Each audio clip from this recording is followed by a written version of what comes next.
Good morning to all. ఈరోజు శ్రీమతి యనమల దివ్య గారు government whip ఆదేశాల ప్రకారంగా ఎవరైతే booth incharges, co booth incharges, unit, co unit incharges, clusters, co cluster incharges ఎవరైతే ఉన్నారో వాళ్ళందరూ కూడా తమ తమ గ్రామాల్లో కానీ తమ వార్డ్స్లో కానీ తొందరగా కొంచెం స్పీడ్గా ఈ డోర్ టు డోర్ కార్యక్రమం అనేది స్పీడ్గా చేయాలని ఎమ్మెల్యే గారు ఆదేశాలు ఇచ్చారు.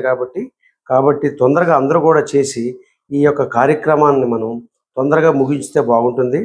ఏ రోజు కోట ఆ రోజు ముగిస్తే మనకు తొందరగా ఈ డోర్ టు డోర్ కార్యక్రమం అవుతుంది అని ఆదేశాలు ఇవ్వడం జరిగింది. కాబట్టి మీకు ఏదైనా డౌట్స్, ఏదైనా ఇంకా ఎవరికైనా లాగిన్ ప్రాబ్లమ్స్ ఉంటే కూడా నాకు కూడా ఫోన్ చేయొచ్చు, అలాగే ఆఫీస్లో కూడా ఫోన్ చేయొచ్చు, అలాగే శివశంకర్కి కూడా ఫోన్ చేసి తెలుసుకోవాల్సిందిగా కోరుతున్నాం. Thank you very much. Thank you so much. ఇట్లు తెలుగుదేశం పార్టీ కార్యాలయం తుని.